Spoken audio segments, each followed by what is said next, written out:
Hello everyone, welcome to Halo Spotlight. My name's the Wrighton Spartan and we're doing another Q&A today. Joined with me is Andrew from Team Respawn. Welcome Andrew. Hi, thanks for having me. No problem at all, thanks for joining me and you're here to answer some questions. So I suppose we'll just jump right into the questions. So Sure. for those who don't know, what exactly is Team Respawn? So, Team Respawn is a Halo content creation YouTube channel. I mainly focus on Halo Wars and Halo Wars 2. It's a series that I love to death. Of course, we're big Halo fans as well, but there's just something about Halo Wars and the strategy of Halo Wars and Halo Wars 2. And there was never anyone that made that kind of content when I started. And so I kind of found my own little niche in there. And it's just myself and a group of my friends, and we record together and just try to have the most fun that we can while playing Halo Wars. That's definitely something that I would struggle with because I'm not very good at strategy games, admittedly. So, well, we're not either. We make fun of how terrible we are, but people seem to think that we're funny and entertaining, and that's really all that matters. And we have fun playing the game ourselves. True. Usually, some of the best jokes are made about how bad yourself is as well. Like I know when I play Halo and I do bad, usually I make a joke about how bad I am. So yeah, people like exactly that kind of comedy. So yeah, that's cool. That's cool. I suppose it's gonna go in a bit of a strange direction now that 343 have said Halo Wars 2 support is no longer a thing, right? Yeah, this is the timing that we picked to record this is quite a coincidence because it was just a couple of days ago now that 343 announced the end of support. And to be honest, they hadn't really supported Halo Wars 2 in a couple of years. Really, the last big year for Halo Wars in terms of content and balance patches was like 2019. And I think we only got like 2 balance patches in 2020. So we knew that this was coming, but what hurts the most is that the game isn't coming to Steam. And I think that Halo Wars 2 really should come to Steam. It doesn't really make any sense. Like Halo Wars 1 is on Steam. Master Chief Collection, of course, is on Steam, and Halo Infinite's coming to Steam. And Halo Infinite seems to continue a lot of what we saw in the Banished that was introduced in Halo Wars 2. So I think Halo Wars 2 being on Steam would really help the community of players that still play it, as well as get people a little bit more of the story in Halo Wars 2. And it's a shame that that's not going to happen. I think that's really what hurts the most for the Halo Wars community. I definitely feel that pain from someone who's a massive Halo 5 fan. The fact that Halo 5 is basically not looking to get any updates either, and it's probably not going to be coming to Steam by the looks of things. It really sucks, and I think for similar reasons that you've just explained of Halo Wars 2 as well, Halo 5 obviously has big story elements that connect with Halo Infinite, and for me, Halo 5 is, while it's not the most popular campaign, it's still a part of that journey, right? So yeah, I can relate to that pain when it comes to the game not coming to Steam and the game not getting supported really much anymore. I get it. It makes total sense to me from a business decision that Halo Wars 2 is definitely not the biggest Halo game. It's probably in sales is maybe the lowest selling Halo game ever, and that's kind of expected. But I still think that they would make a profit. A few of other Halo Wars content creators, we kind of sat down and made a guesstimation of how much it would cost to bring the game to Steam versus how many comparable sales we expect it would get. I still think that they would make a pretty sizable profit. And it's a shame that it's going to be left in the state that it is. And I think I get a lot of comments of people saying, I had no idea Halo Wars 2 was on PC through the Windows Store. And there's so many people that play on PC and they don't even know to check out games on the Windows Store. And that's kind of where Halo Wars 2 suffers. Yeah, I mean, the Windows Store isn't exactly advertised either. At least not well. Not like the way Steam is. And I mean, Steam's a brand that people know just from You don't even need to be a gamer to know what Steam is, right? Whereas the Yeah. Windows Store is kind of an all-in-one kind of app store, game store, kind of mishmash of things. So, It, yeah, I mean, it makes sense that they decided to end support. You know, Master Chief Collection is definitely selling a lot better than Halo Wars 2 did, and you know, most of the 343 studio is working on Halo Infinite for the launch later this year, and so it leaves to have no resources for Halo Wars 2. But you know, they actually hired a external studio to port Halo Wars 1 over to Steam. So mhm. why can't they do that with Halo Wars 2? It doesn't make any sense to me. And if there Um, was a time to do it, it would be now before Halo Infinite comes out. yeah, and 343 didn't really even make Halo Wars 2. It was Creative Assembly that Yeah. made Halo Wars 2. So the whole thing just doesn't make any sense to me as a fan, but from a business standpoint it does, and it just kind of sucks. I feel like there's a lot of untapped potential that maybe these kind of people in these higher positions that make these decisions don't necessarily either they don't realize it or they just don't want to look into it, because obviously Halo Wars 2 is a real-time strategy game. They're huge on PC, and if that was They on are. Steam, that it would undoubtedly do well. And I think the same can be said for Halo 5 as well. Halo 5 is arguably one of the best competitive Halo games in the series. And I personally know a lot of PC players that have said if Halo 5 went to PC, that they would stop playing, Counter Strike or Apex and move to Halo 5 because that interests them more. So there's definitely a market for both games on PC. I think just maybe the people who need to look into the market just either can't or won't. So it's a shame, but It is. we'll have It, to but hold out that small percentage of hope that one day maybe. one day maybe. It did take Halo Wars 1 about 8 years after its release on 360 to come to Steam. Mhm. Um, and you know, just look at the other Microsoft RTS, Age of Empires. It is consistently one of the top selling RTS games. The Age of Empires YouTube community is absolutely massive, and it does really well on Twitch as well. So people like RTS games, um, old ones coming back on Steam, and Yeah, um, you know, you gotta have hope that it'll eventually come to Steam, but it's a shame it's not happening anytime soon. it's kind of a weird, I suppose, situation that Halo has sat in for the past, well, since MCC launch, really. That because of how kind of poor the reception was with MCC at its launch, and it's took this long for MCC to kind of get to the quality that it should have been at the beginning. It's kind of it's kind of shifted that focus from other projects that might have had that if MCC was successful in the first place. So I think, like, say MCC did as well when it launched, as it's doing now, maybe Halo Wars 2 and Halo 5 would already be on PC by now, if that was the case. But that's in a parallel dimension or in another world, maybe. Yeah, But sadly, not in this reality. So maybe we'll just have to keep holding out hope, and maybe eventually it will happen. I Um, agree. but yeah, anyways, that was about PC and stuff. We'll go back to the team respawn stuff. Um, so this one's kind of we've just been talking about the then and now in regards to Halo. This is a then and now in regards to Team Respawn. What were the goals kind of when Team Respawn was first established, and do those goals differ from now as to when they were created? Yeah, I think that's a good question. When I started Team Respawn, I didn't actually have any goals. Hmm. The channel was created as kind of an outlet when I had too much free time in college and friends of mine that wanted to just record and play games and post it on YouTube. And Yeah. we started doing walkthroughs and let's plays just for fun, and eventually we got around to doing Halo Wars, and that caught on with an audience, and we've kind of run with it ever since because it's something that connects with an audience, and it's something that I love making. And we were posting Halo Wars stuff before Halo Wars 2 came out. Hmm.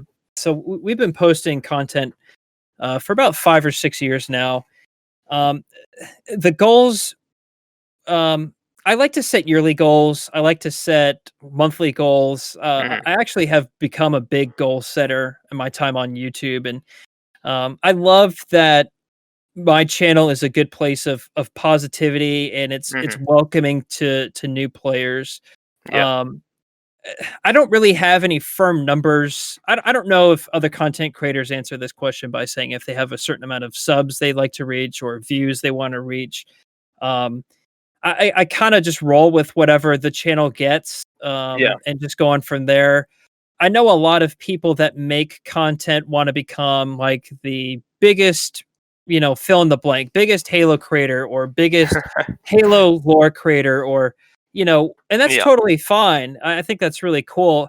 I actually just want to do this as a hobby and have fun, and whatever I achieve is really cool, and I'm really thankful for that. But I'm not trying to, I don't know, start my own team respawn enterprises or something.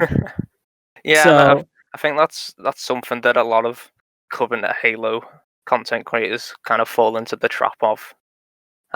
Which, I don't think there's necessarily a problem with wanting to be the biggest and the best, but I think it can cause problems if that's all that you're focused on as well. So yeah, I agree. I think it's, and everyone has their own opinion. It's totally fine if they want to pursue their dreams. I mean, that I'm all of for course, yeah. that. I just don't foresee me spending the rest of my career making Halo Wars videos, and I'm not trying to insult myself or anything. I don't foresee me making a living to where I can, pay my mortgage by making Halo Wars Mhm. videos. Yeah. I mean, um, maybe one day. Maybe one day we'll see what the future holds, but for now, I really just want to focus on making funny content that I find entertaining, that I want to watch, that I know that my viewers would connect with. Right now, as the time of recording, Team Respawn has about 24,000 subscribers. I'd love to Mhm. hit 30,000 by the end of the year, but if I don't, I'm not going to lose any sleep over it. We'll just see what happens. I know you just touched on the content side of stuff as well, and the next question actually leads into that. So I'll just go ahead and just ask it. What type of content? Well, we've already touched on this really, but you already make Halo Wars content. Is that the plan going forward, or you plan on shifting into maybe other games or Halo Infinite? Yeah, I like this question too. I think about this question myself all the time. What's next for the channel? Hmm. What should we branch out with? And my audience really loves Halo Wars, and I love it too. So I think mainly going forward, I'm going to stick with Halo Wars. Yeah. When we get closer to Infinite, I'll probably start doing some Infinite stuff here and there. And then a lot of my viewers really like other RTS games like Command and Conquer, Age of Empires, Company of Heroes, Hmm. and I'll dip into that content every now and then. But I'd love to have a recurring mix between, um, mostly Halo Wars with some Infinite and other RTS stuff. And I think that kind of matches with my target audience and the people that watch my content. So Yeah. we'll see what happens. I have another side project. It's called Respawn Shorts that I started earlier this year, where I'm posting like 1 minute videos. Actually, it was a complete coincidence. It's a very similar idea to 1 minute Halo Oh yeah. Yeah. from From Ascend Hyperion. I didn't even yeah. know it existed, and I discovered. I'm like, oh, whoops. Um, but yeah, I'm started with Halo Wars characters, talking about the stories of them, and then I actually want to branch out into other games with that, like Fallout and Elder Scrolls and Hmm. that sort of stuff. Just see what happens with that. I mean, the good thing I suppose with the name Team Respawn is you've not got a game name in the title of your of the brand, so it does allow that kind of uh, ability to jump between games and it not really affect things too much. Like say as like an example, like Halo Spotlight, for example. It, it's got Halo in the name. It's gonna always have to focus on Halo, right?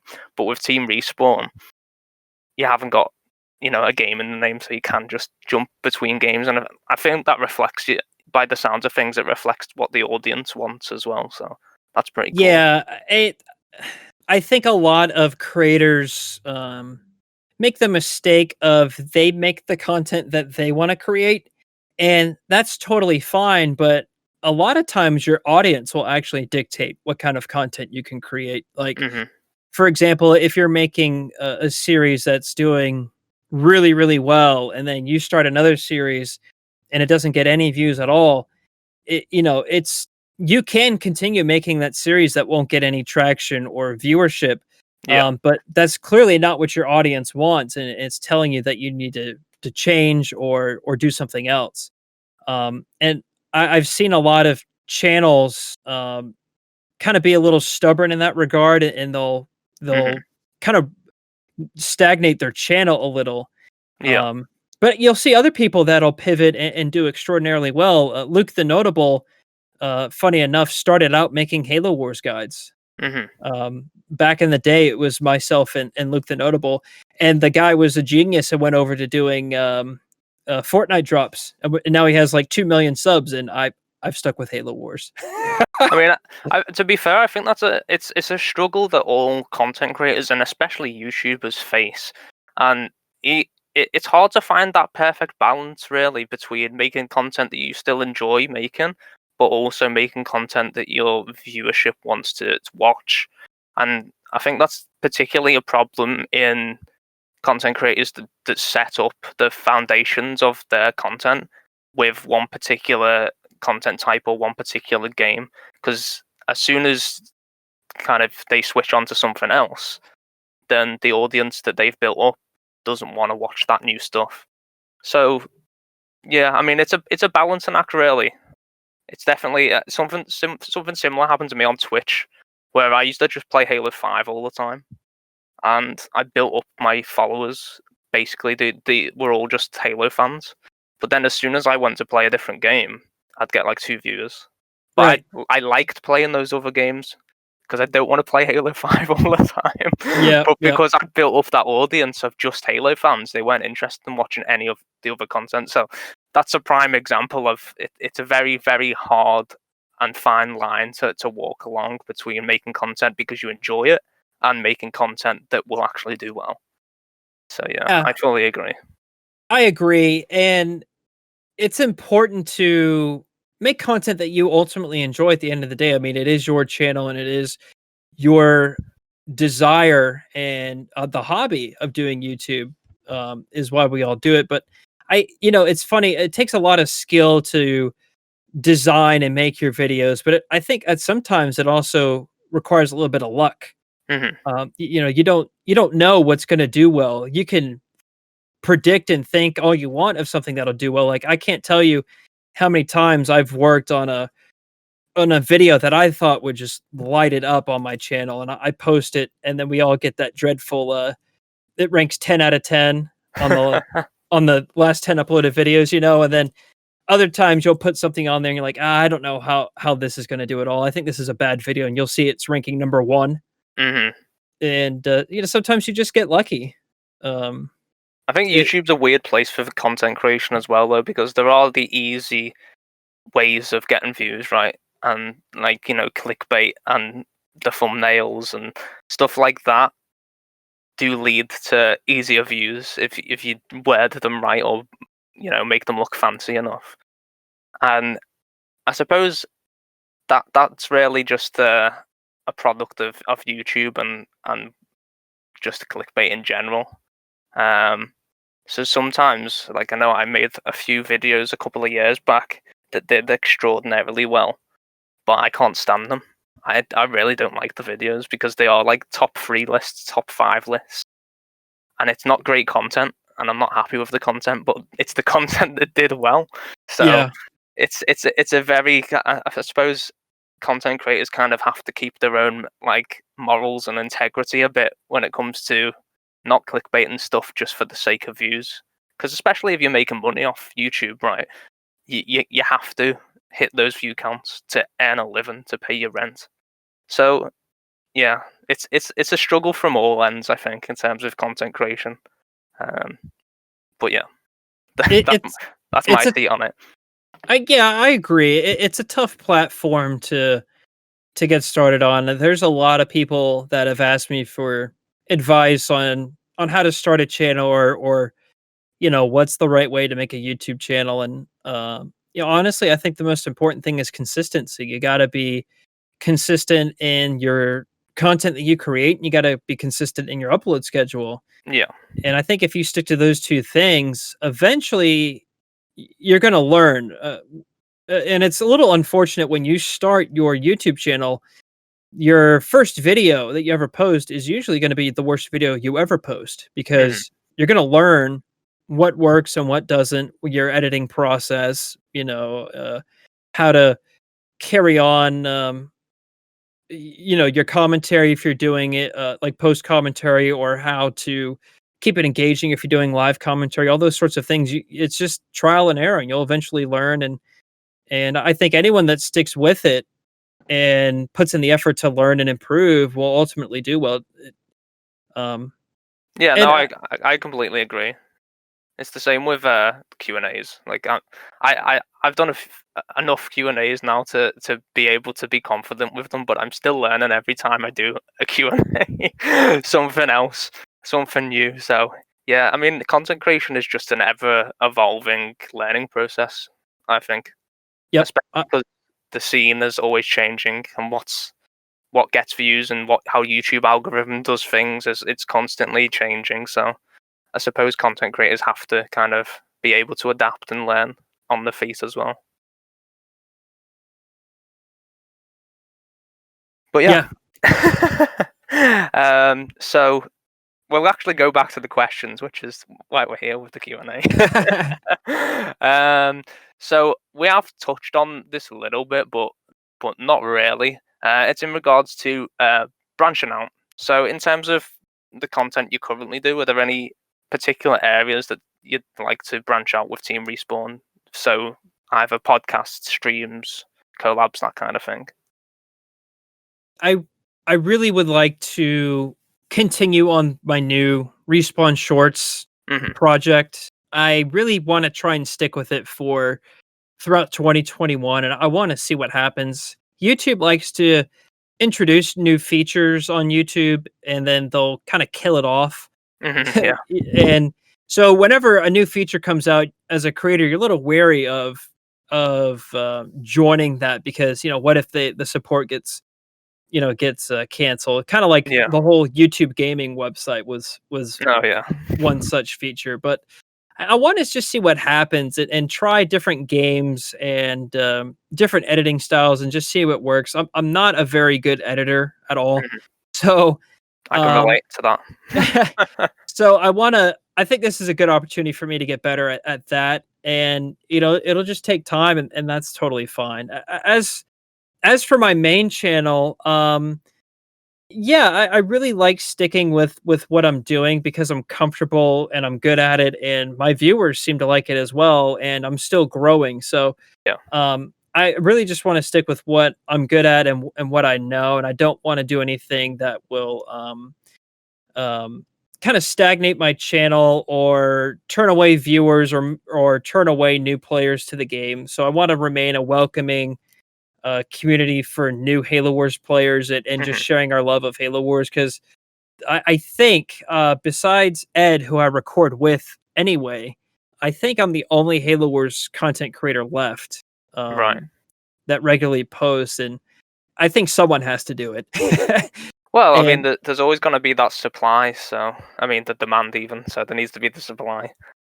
yeah, and it's totally fine that none of the other Halo content creators don't post Halo Wars. I know it's not everyone's cup of tea, but I don't want this series to be forgotten in the Yeah. Halo universe. It often gets shoved under the mat hmm in a lot of discussions, and I like to see it at least mentioned from time to time. So I guess that's kind of more of the point of my content as well.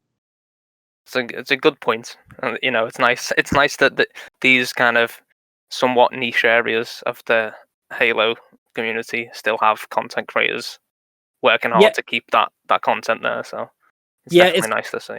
it's incredible of how many different communities and YouTube channels can pop up just on one video game series. It's really incredible.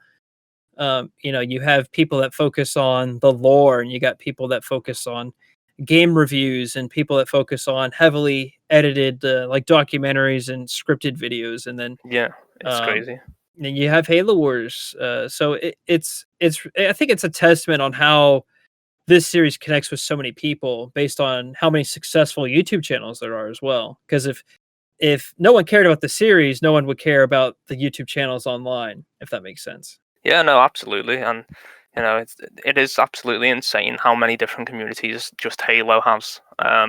Even if we're not talking about the games, you've got the book communities, the collector communities. There's just tons and tons of Halo communities within the overall Halo community. So it's really nice to see that these smaller communities are still having content given to them. Because I know a lot of other communities might have had their content creators kind of drop off over the years. So yeah, I Yeah, think it's a little strange on how some people will. There's quite a few content creators I know of that have worked hard for years on building up their channel, and then they will vanish yeah. without a trace. Either their channel's deleted, or they'll just stop posting altogether. And um, It's if funny you say that because I actually was looking back at one of my Q&As from I believe it was 2018. Uh, with a guy I did who was making Halo videos like every week, and it was super high quality, super good thumbnails, really good content, and they haven't uploaded in like 2 years, and I was like, wow, it's such a shame. But at the same time, I think the Halo community has a lot of content creator competition. There's a lot of smaller channels that are constantly trying to become bigger channels. Um, and it can be tough, especially when there's kind of not a lot of news, but they're all trying to do the same thing. So, I yeah, mean, that's yeah, kind go of on. why I like staying where I am, because unfortunately there's not a lot of content to create on um in 2021 before Halo Infinite comes out. It's like everything. I guess what I'm trying to say is it's hard to reinvent the wheel when there's no new game on the block. Yeah, So for sure. what I see a lot of it, and I'm not trying to insult these people at all, by the way, but what I see is a lot of people making just a lot of news videos and like recaps and speculation stuff. hmm And I think that's totally fine, but I don't know if that's a good way to make your channel stand out. Well, Um, I mean, there's one particular Halo YouTuber that's infamous for standing out, and I'm sure they won't mind me mentioning them because we're not talking about them in a bad light. But Halo Follower is obviously infamous for kind of the clickbait, the thumbnails, the news videos that aren't actually news videos. It's just like 10 minutes of rambling.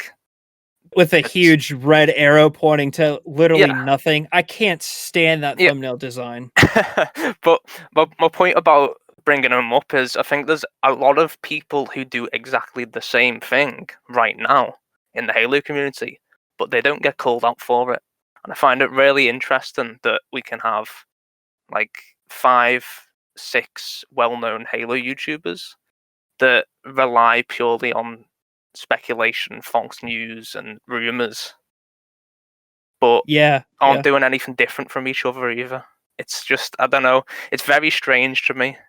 It's very strange. It's a real shame that a lot of Halo YouTubers have kind of got to the point of relying on kind of creating content out of rumors and speculation instead of just actual factual content.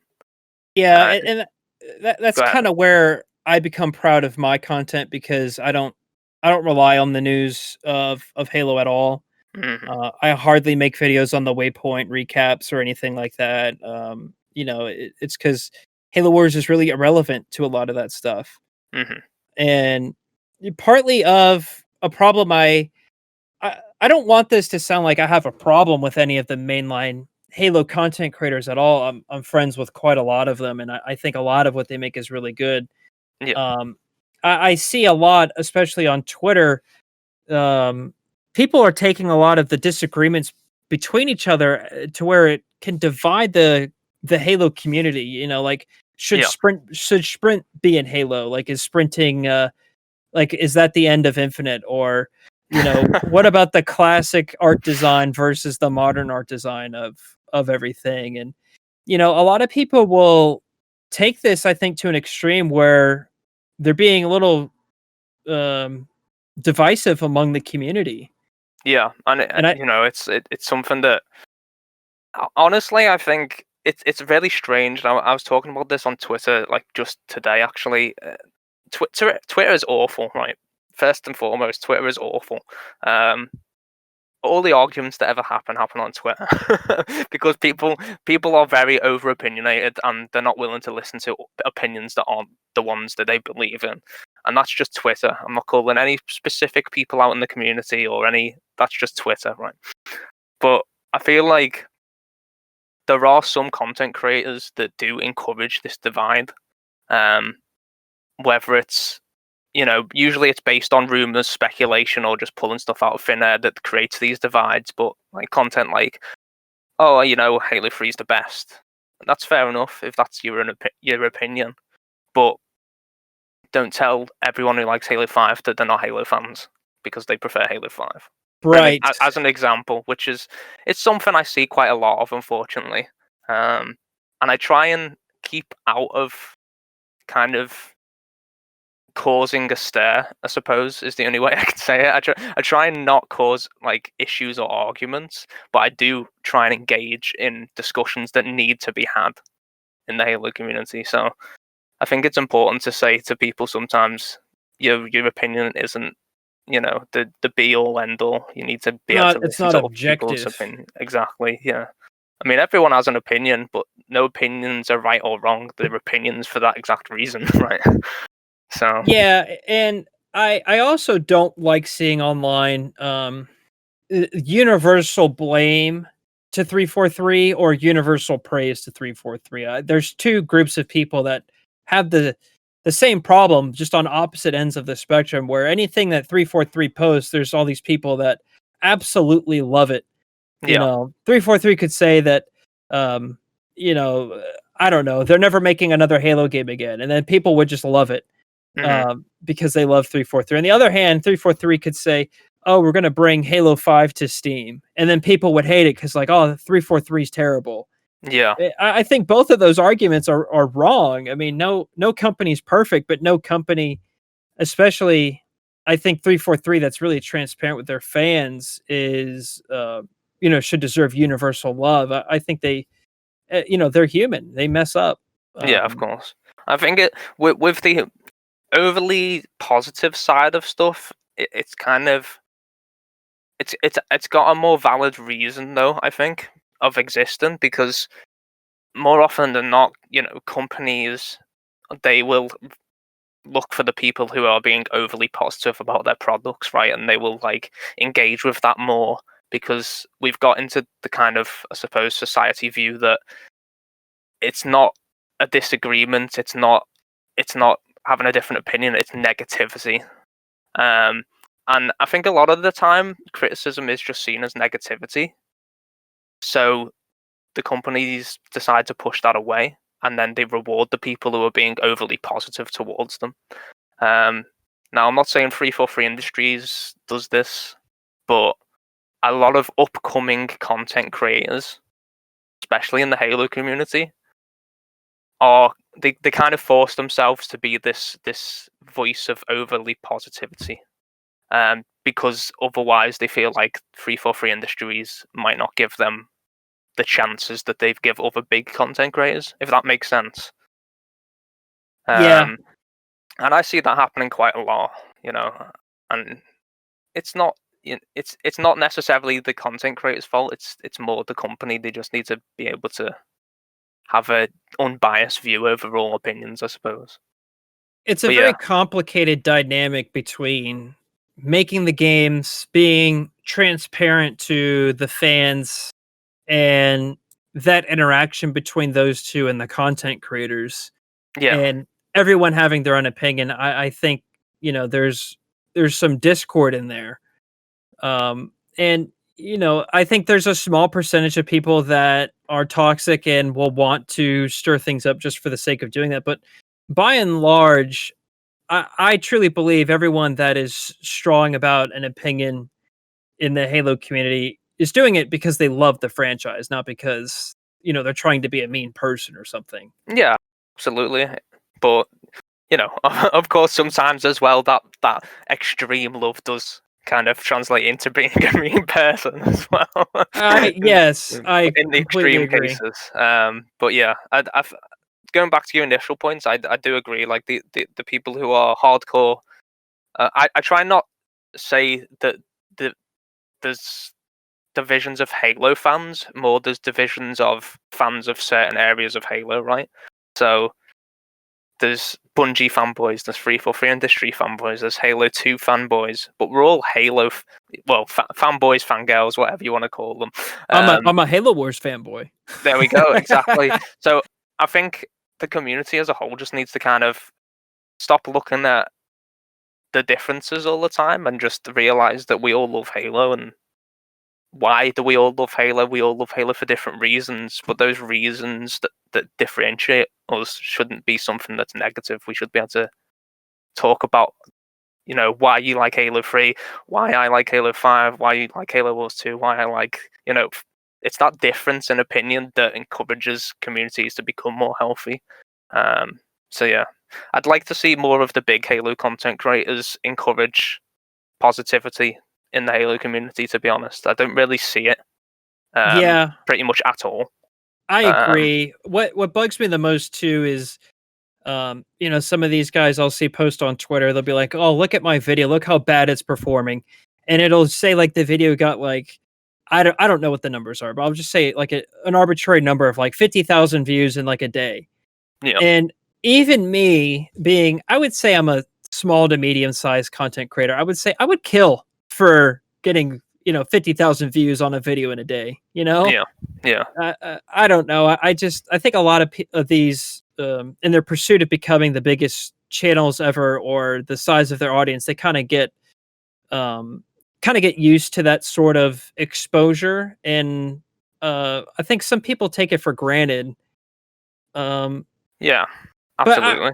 I don't really want this to sound completely negative to other content creators. I just think what you said, you see more negativity than positivity, and I don't see a lot of channels doing that It's today. one of the main issues I think as well, and it kind of connects to what I was saying before, is there is no real separation between personal kind of, you know, an individual and their brand anymore.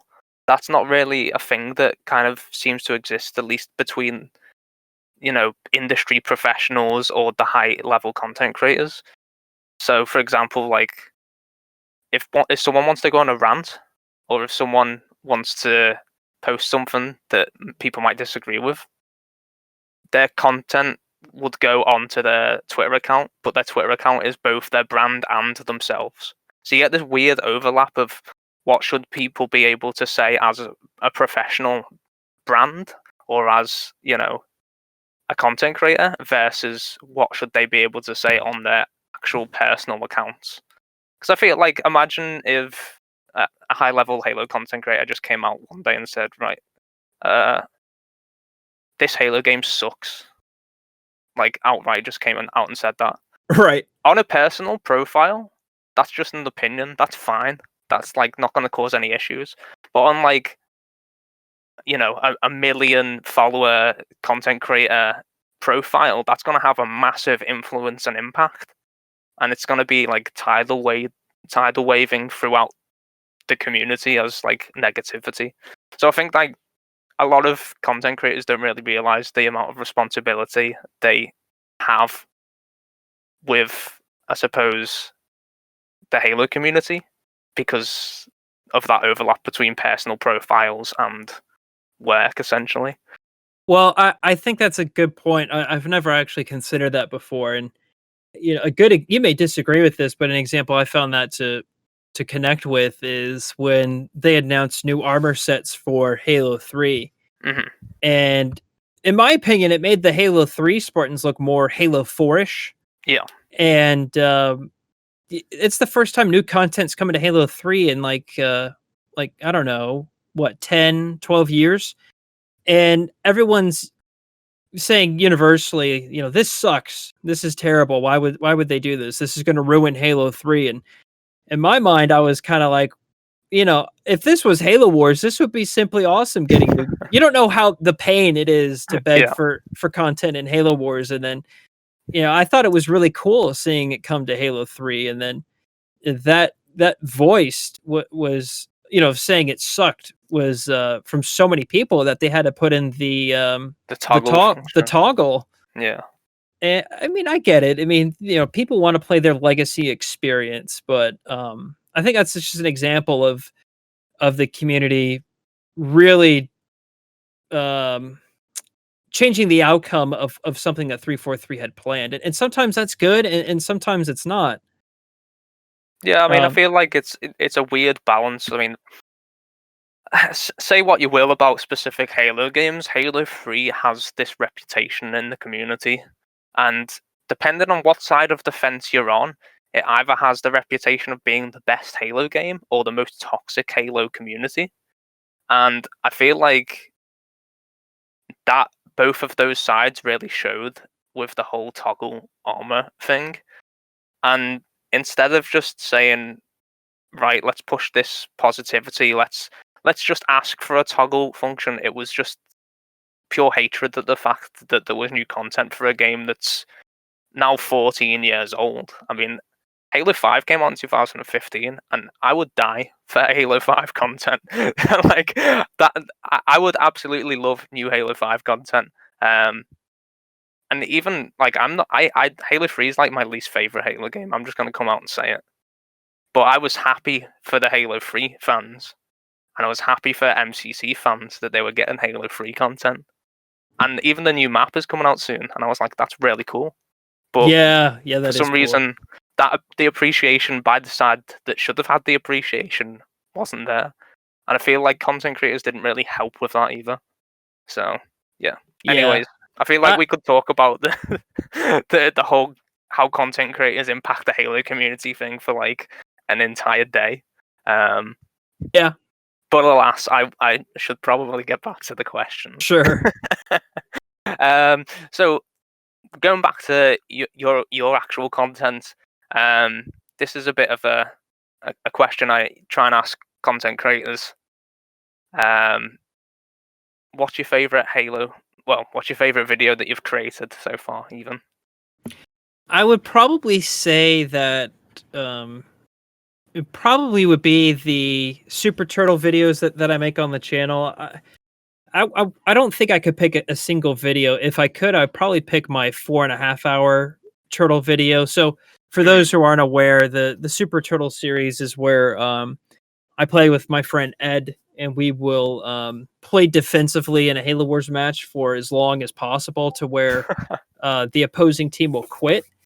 right. And then we will refuse to go and attack, or we'll wait as long as possible to attack to make sure that we're not eliminated in the game. And the longest we've ever gone is 4.5 hours in a single match. And it was just so funny because, as the hours go by, the enemy team would message us on Xbox Live and they'll say, please quit.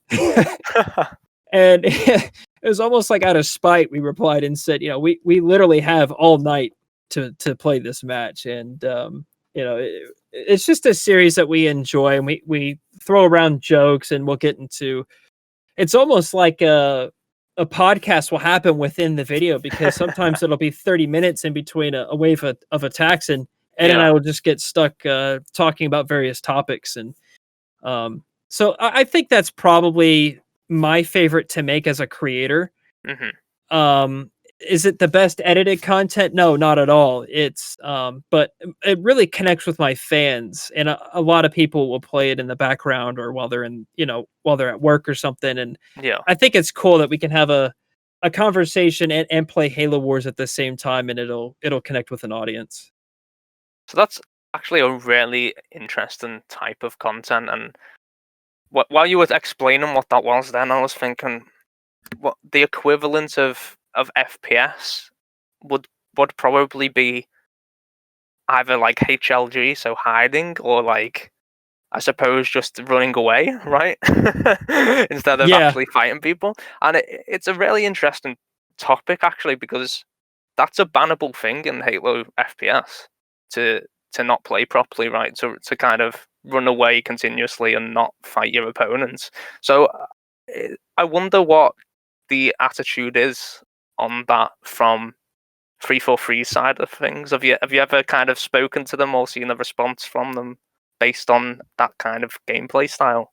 No, I've not. They've never reached out to me about the Super Turtle series. I do talk with them quite frequently about balance patches in Halo Wars 2, but Hmm. there's actually a couple of maps in Halo Wars 2 that, in my opinion, are designed for super turtling. So the most notable entry in Halo Wars 2 is Sentry, and it's kind of shaped like the letter U, Yeah, and the bases are elevated. So when you approach your enemy's base, you actually have to climb up a hill. And in Halo Wars 2, units with the high ground have the advantage.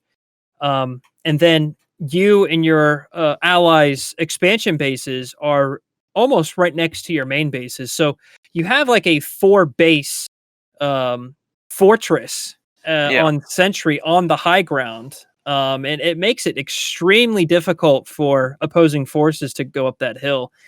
Badlands is another example of that, and that's also shaped like a U, but it's a little bit more flat. And there's not as many expo bases close to each other. So if you want to blame me, I would actually say blame the people who designed the map that way. No, I just thought it was it's just a very interesting kind of topic, I suppose, because Halo has, I suppose, recently moved into more of a you must play the game this way or else you get banned Right. kind of attitude. And for a strategy game, obviously that's a bit more open ended. It's harder to put the gameplay styles of an RTS in a specific box than it is a first person shooter. So Um, I think the I don't know if the behavior is the right term to use. The expectation, the etiquette of strategy players is a little bit more patient. mhm, So when you play a Halo Wars game, I would say you should at least expect to commit somewhere between 15 and 30 minutes a match. yeah, And that's quite long for a first person shooter. Um, yeah, it is. I so think. Go ahead. to get into like Tech 3 and get your advanced units and your epic leader powers and that sort of thing, you really your games are going to be well over 20 to 25 minutes. Mhm, So, I contrary to what a lot of people say about Halo Wars players or strategy players in general that they quit a lot, I actually think it's the opposite. A lot of them will stay and fight as long as possible. yeah, Um, so I think it's just the pool of players that play strategy games are a little bit more patient and open to different forms of play style. So someone that plays defensively isn't going to be frowned upon as someone that runs and hides in a shooter, if that makes sense. yeah. No, that completely makes sense. It's just an interesting comparison. That's all. I thought as soon as you mentioned what the type of gameplay style was, I was like, huh. It it kind of just makes you think a little bit about how I suppose the gameplay styles are treated between games. And But it's yeah, it's interesting too that it's within the same series because a Halo shooter player will probably have different expectations of how that of an MCC match will play out versus a Halo Wars match. hmm yeah, Um, absolutely.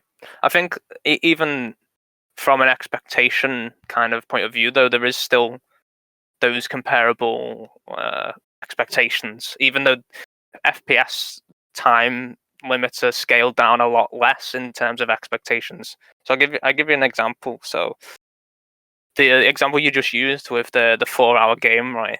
Um, that to me is like a doubles game going into overtime with a score of 0-0 for example. Like it would be insane for that to happen, because I think it's like a 12-minute timer, maybe even 15-minute timer for it to go into overtime. But that would be essentially what nothing happening for 4 hours in Halo Wars 2 would be like, I'd assume. I think where it differs from the shooters of Halo in Halo Wars is that the way the games play out in the FPS series is you either win or you lose, and usually it's very clear on what's going to occur on that match, right? Like there are some close matches in Social Slayer and your ranked games and that sort of thing, and Big Team Battle and whatever the case may be. But usually the momentum is consistent with whatever team is on track to win. At least in my experience. In Halo Wars, there is the objective: you win or you don't win, but there's kind of a steamroll that kind of leads up to that. So in order to win a match, you have to destroy all of their bases. So if someone has 4 bases, then you almost have like a meta game within that game where you have to now go out and take all those bases out and then defend your base and take out the opposing units and make sure your economy is doing well. There's a lot of steps involved to reach that objective. And in a Super Turtle match, they're just trying to take out your base is all that they're doing. Yeah. And there are times where they'll take out one of our bases during a Super Turtle match, and then that gives them the hope that they're on the track to win that game. And then it becomes this game within the game of trying to regain control of that base that was taken out. And I think that's where a lot of the excitement comes in with the Super Turtle match. Yeah, I mean, obviously they're very different games, the FPS games and the RTS games, in terms of viewership and just general pacing. So RTS games can kind of seesaw, I suppose, depending on how well people manage the resources and stuff. Whereas, like you've said, the FPS titles are very snowbally. They tend to go one way or the other, depending on what the early leaderboard says. So yeah, they're different games. They're comparable in some ways and not others. I just thought it was a very interesting kind of way of looking at things, I suppose, as someone who has been banned on Halo 5, unfortunately, a few times. But yeah, cool. Are you banned from the Halo Discord server? I'm not, which is an achievement within itself, but that's generally because I don't tend to ever use it.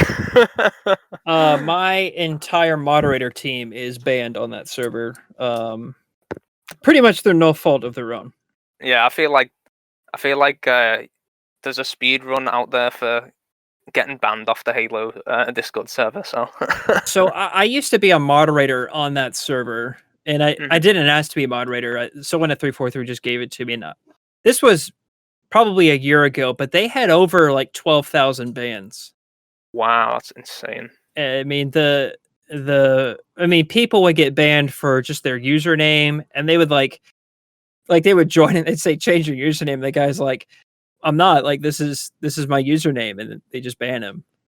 Yeah, I feel like it can be a little bit of a dictatorship in there sometimes, but that's probably one of the reasons that I don't bother actually ever using it. The only reason I use the Halo Discord server is to share the new articles that I write up in the share your content channel. Yeah, I agree. That's the only use I have in that server. I don't know. I don't understand. The games are rated M, so you just, besides Halo Wars, and Halo 5, all the games are rated M. So you just should have the assumption that everyone in there is at least a teenager in their 20s. I know that's not the case across the board, but I think they're a little bit too strict on some of the rules in that server. I think the problem with a lot of the moderator side of stuff is people. This is going to sound awful for me to say, but people do get egos very quickly in the Halo community, and especially when it comes to moderating things or being in control of people's speech. It's a discussion I've had a couple of times before with both people at 343 and the community in general. I mean, ultimately, it is 343 Industries Discord, so they can dictate what they want. But I feel like there's a certain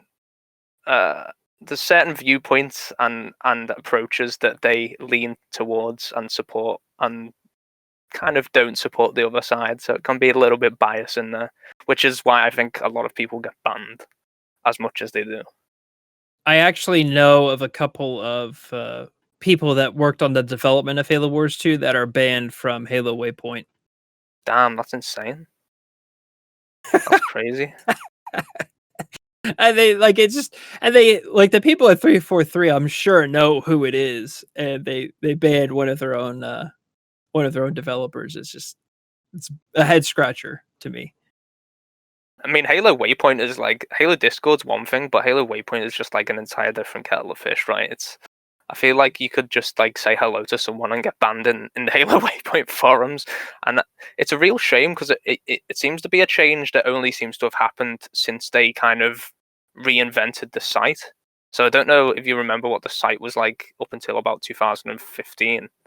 But the forums were like way more lax and relaxed. That was like back in the days when Bravo and Jay Fisher and BS Angel were on the community team. But I feel like everyone was just a bit more lax back then. I feel like 343 Industries have become a bit more business-like recently. Which, you know, positives and negatives come with that, I suppose. Yeah, I'm sure they mean good intentions with being strict on Discord and being strict on Waypoint because you know, I bet a lot of the people that grew up with Halo now have kids of their own, and there's probably a lot of younger people that enjoy Halo today, whether it's through nostalgia or they're discovering it through the first time or through Game Pass, whatever the case may be. But I think there's a line between moderation and, I wouldn't say censorship, but um, discouragement of saying something, and in fear of retaliation.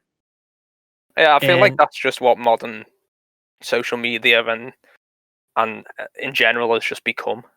You'll usually see that certain groups of people or certain viewpoints, people just won't ever discuss them because they're scared of the retaliation that comes with discussing them, which is really quite sad. But yeah, that's why I stick with just writing stuff and rather than actually speaking about stuff most of the time. Because once the tangent gets started, I could go on about social media and stuff all night. But yeah, I'd rather be remembered for my content that makes people laugh and is entertaining, rather than be the type of person that has a lot of not necessarily criticisms, but controversial topics. Like you know, I stay clear away from things that would cause a divide within my viewership, because the point of Team Respawn is to make positive, welcoming, entertaining videos, and there's no place for you know, a critical video that would make a divide between my own viewers. I just don't see the point in that. I know there's a time and there's a place for other creators and other outlets to do that sort of thing, but I agree. I'm with you. I stay clear of the major points that would cause a divide in the community. I think that comes back to, again, the whole having your professional Twitter and your personal Twitter separate as a concept, though, because like I'm not afraid to get into a Twitter debate with someone who thinks the opposite of what I do on my personal Twitter, but because I've got that personal Twitter separate from, say, Halo Spotlight or you know, the different various Twitters that I run, it allows me to have that ability to have that discussion as well, I suppose. Whereas a lot of people don't have that. A lot of people kind of rely on their Twitter to be both, so they can't speak up about things they might personally want to. It's a weird situation, but it is what it is. I like to take into account people's opinions and what they say as feedback to my content. Yeah.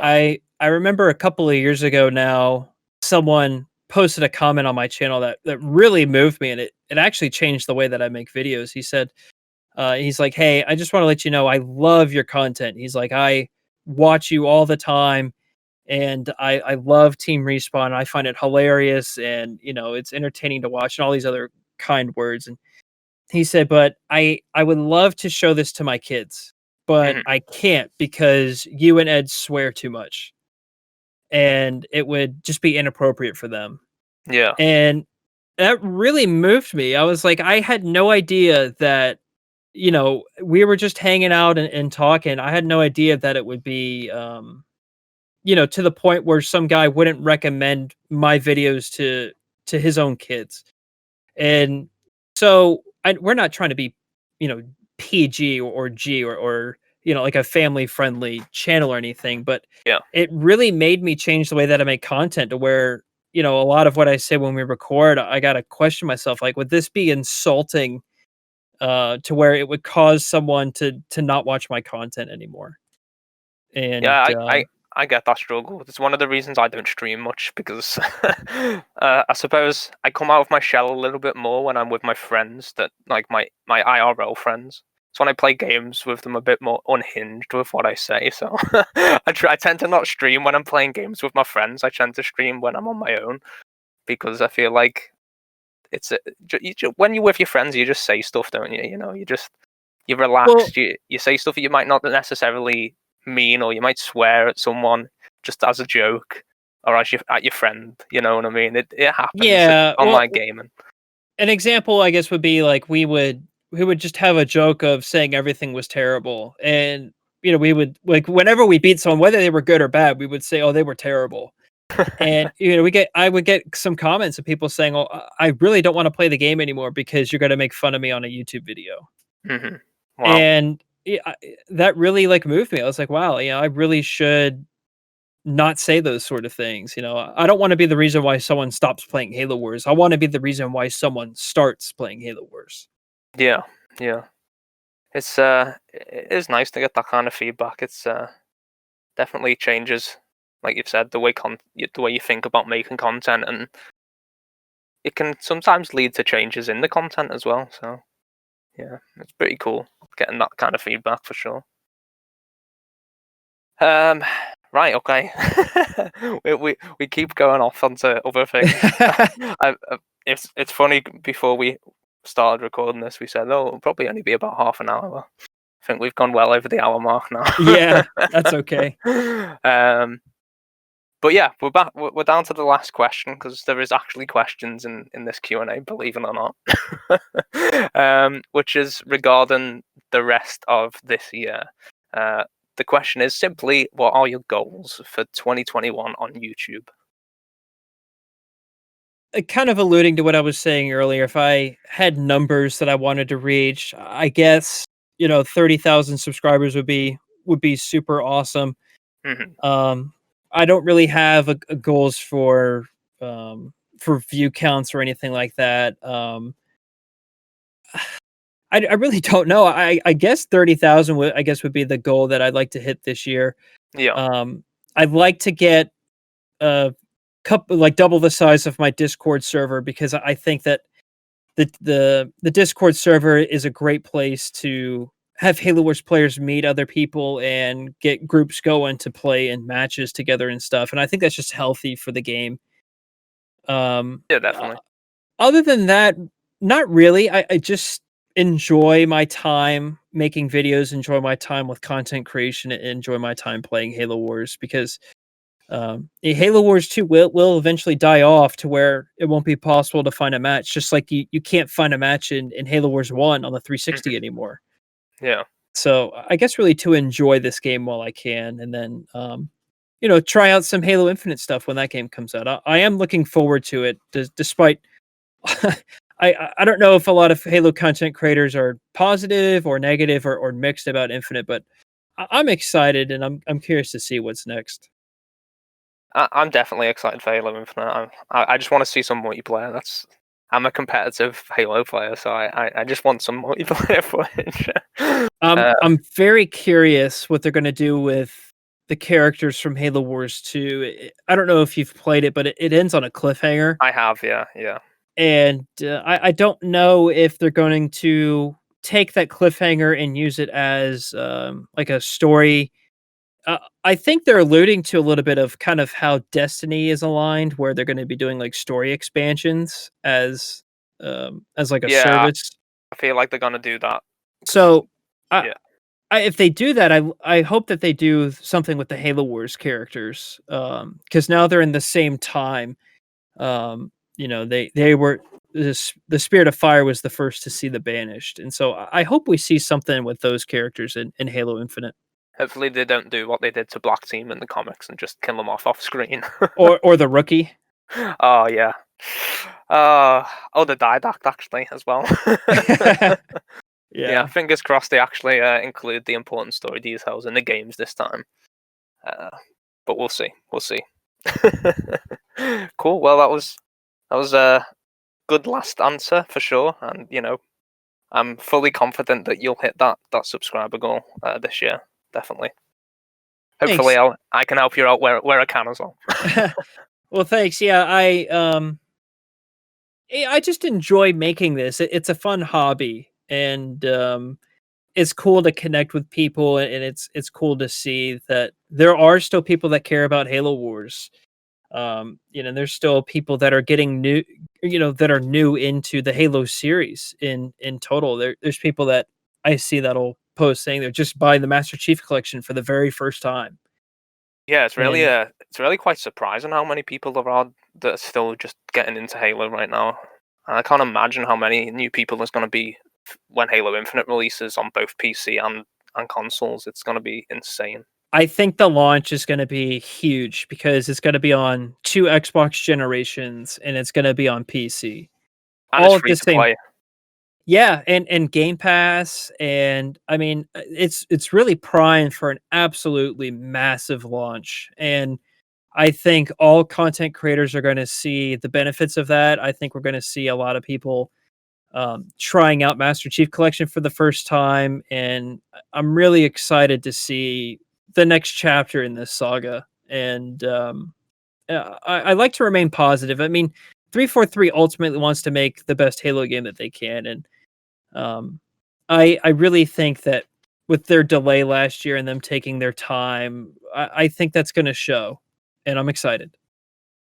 Yep, I agree on everything you've just said. I am also excited. Yeah, cool. Well, we'll have to, I suppose, wait and see what happens. See what awesome new content we get shown very soon, hopefully, with the multiplayer as well. But yeah, cool.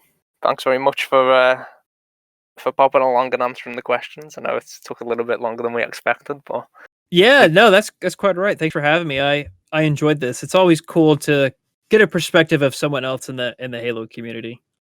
yeah, for sure. And the discussions are the best part of these chats. Anyways, it's not necessarily the answers to the actual questions. It's more everything in between. That's the fun part, right? So, but yeah, I really appreciate you popping on and answering the questions and taking part in the Q&A.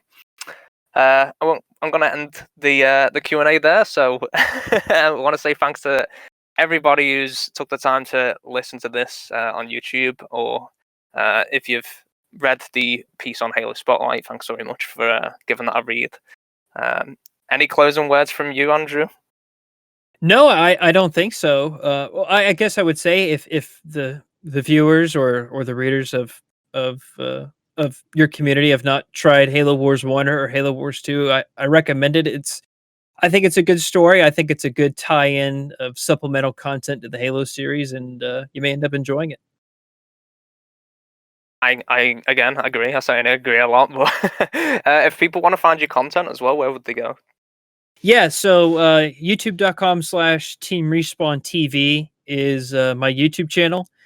You can find me on Twitter at Team Respawn TV. I mostly just post about Halo Wars, surprisingly. And then there is a Discord server as well. There's links to that on both the YouTube and the Twitter. The Twitters. Look at me sounding The old. Twitters. Cool, awesome. Well, go and check all those cool places out there. You won't regret it, especially if you're a Halo Wars 2 fan. If you want to find more Halo Spotlight related stuff, you can do so on Twitter. The Twitter account is at Halos_Spotlight, or you could also find us on Halo Spotlight _.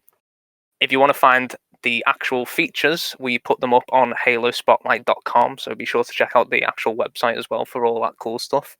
And it's also Halo Spotlight on YouTube, which is something you probably already know because you'll be listening to this there. Thanks again, everyone, for listening. Thanks to Andrew for joining this Q&A, and I will speak to you all again very soon. Farewell.